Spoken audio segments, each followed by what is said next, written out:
அனைவருக்கும் வணக்கம்.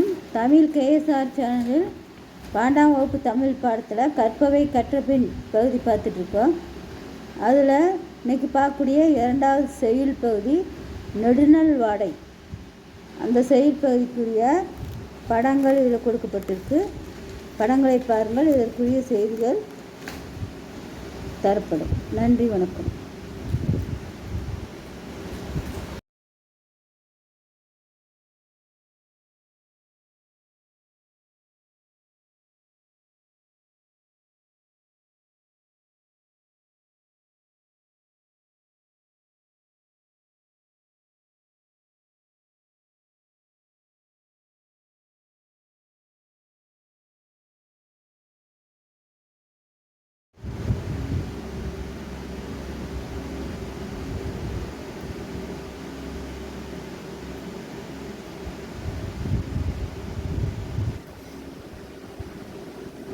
இதில் கூடுதல் சிறு வினாவுக்குரிய பகுதியும் கற்பவை கற்றபின் என்ற பகுதி வினாவுக்குரிய வினாவும் விடயமாக தரப்படும்.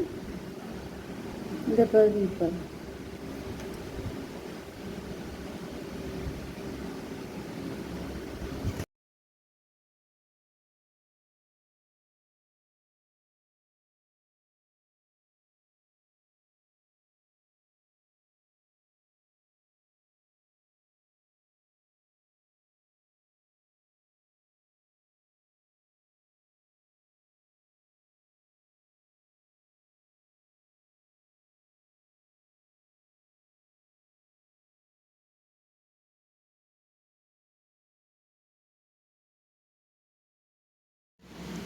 அனைவருக்கும் வணக்கம்.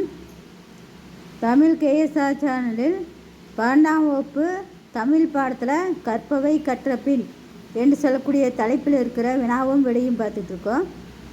அதில் இன்றைக்கி பார்க்கக்கூடிய பகுதி நெடுநல்வாடை செய்யுள் இயல் 2 நெடுநல்வாடை செய்யுள் பகுதிக்குரிய கற்பவை கற்றபின் பகுதி.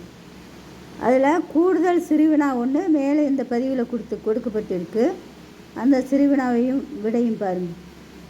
சிறுவினா: முல்லை நில மக்கள், பறவைகள், விலங்குகள் இவற்றின் வாழ்வில் மழையும் குளிரும் ஏற்படுத்திய மாற்றங்கள் குறித்து நெடுநல்வாடை கூறுவது யாது? மக்கள் குளிர் மிகுதியால் பலருடன் சேர்ந்து கொல்லி நெருப்பினால் கைகள் சூடேற்றிய போதிலும் அவர்களது பற்கள் நடுங்கின. 2. விலங்குகள் குளிர் மிகுதியால் மேய்ச்சலை மறந்தன, குரங்குகள் நடுங்கின. மரங்களில் வேறு மேடான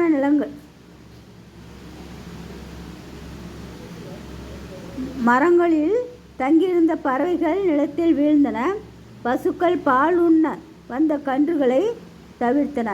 3. வளைந்த கோலையுடைய ஆயர் தாழ்வான பகுதியில் பெருகிய வெள்ளத்தை வெறுத்து வேறு மேடான நிலங்களில் தங்கள் நிறைகளான எருமை, பசு, ஆடு முதலியவற்றை மேயவிட்டனர். அடுத்த 4. ஆயர்கள் தாம் பழகிய நிலத்தை விட்டு பெயரும் நிலையால் வருத்தம் அடைந்தனர். 5. ஆயர்கள் தலையில் சூடியிருந்த நீண்ட இதழ்களுடைய காந்தல் மாலை கசங்கியது. அடுத்த பகுதி கற்பவை கற்றபின் அதற்குரிய வினாக்கள். தற்கால வாழ்க்கை முறையில் மழை குளிர்காலங்களில் இயல்பு வாழ்க்கை பாதிக்கப்படுவது குறித்து வகுப்பறையில் கலந்துரையாடுக.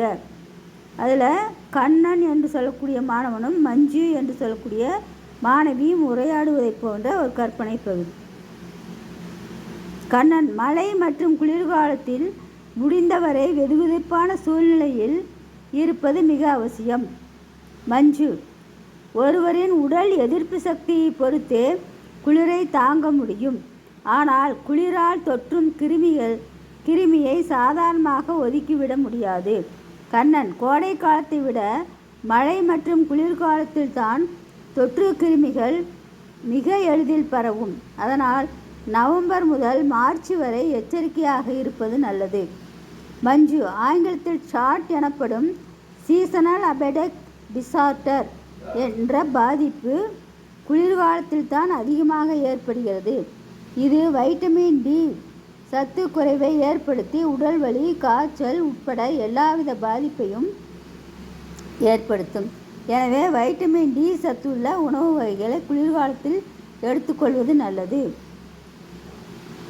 கண்ணன், மழைக்காலங்களில் வீட்டை சுற்றி தண்ணீர் தேங்குவதால் டெங்குவை பரப்பும் ஏடிஸ் கொசு உருவாகி பகலில்தான் மனிதர்களை கடிக்கிறது.